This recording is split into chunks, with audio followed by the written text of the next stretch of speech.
Hello, so this is paano mo gagawin yung sa independent sample t-test. So, ganito lang.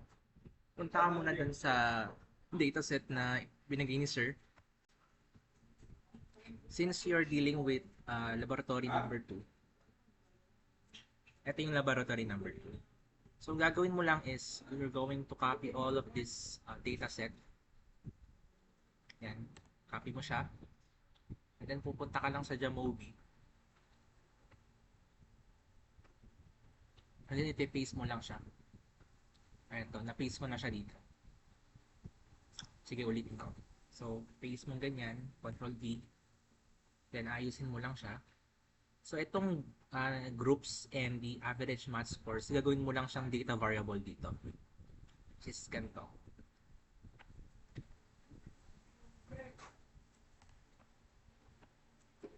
Yan, ganyan. And then, make sure na i-delete nyo itong part na to. Since hindi naman na siya kailangan kasama dun sa dataset. So, by the way, delete lang natin to since naging redundant na yung file na, yung dataset natin.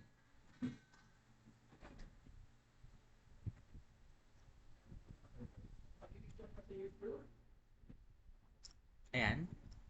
So, make sure ang groups is nominal. And then, ang average math scores natin, ang sabi ni Sir, it should be on continuous variable. Ayan, ganyan. Pwede nyo lang delete tong column na to by just doing this.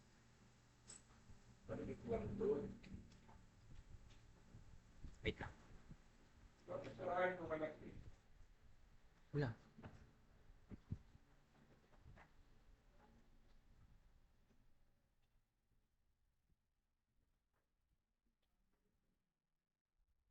Hindi ko alam paano i-delete.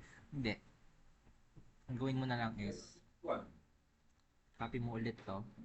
Kailangan kasi wala kang excess na wala kang extra ganun. So, ganyan lang. And then, punta ka lang dito. And then, just like this. Control V. Yeah. And then, okay na yung file mo. Now, since ayos na yung table natin, yung datasets natin, it's time to run the analysis. Since you're dealing with independent sample t-test, punta ka lang sa analysis, and then, ang t-test mo should be on independent sample t-test. Ayan, ganyan.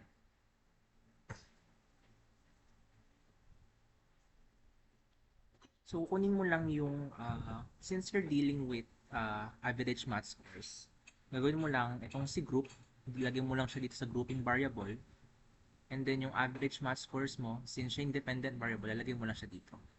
Ayan, ganyan. And then you'll have this data. Now, to expand this data, kailangan mong i-check tong mean difference, confidence interval, effect size, confidence interval ulit, and then descriptives. And then for the assumption checks naman, kailangan mong i-check ang homogeneity test, normality test, QQ plot para malaman mo kung normally distributed ba yung data na pre-present dito sa Jamovi. So, eto na siya.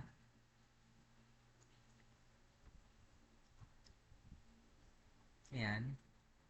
So, let's go with the assumptions. So, alam naman natin dapat ang p-values natin is greater than 0.05. Once na less than yon sa 0.05 means na violate na ang normally distributed. Ibig sabihin, hindi na normally distributed ang isang data natin. So, kailangan natin mag-run ng non-parametric test. So, let's start with this one. 0.009. Less than 0.05 siya. So, ibig sabihin, dun pa lang na-violate niya na agad yung ang normality test. And then sa homogeneity test naman, hindi niya na-violate ang homogeneity test since greater than 0.05 siya. And then dito naman sa QQ plot, makikita natin naman merong mga significant outliers dyan.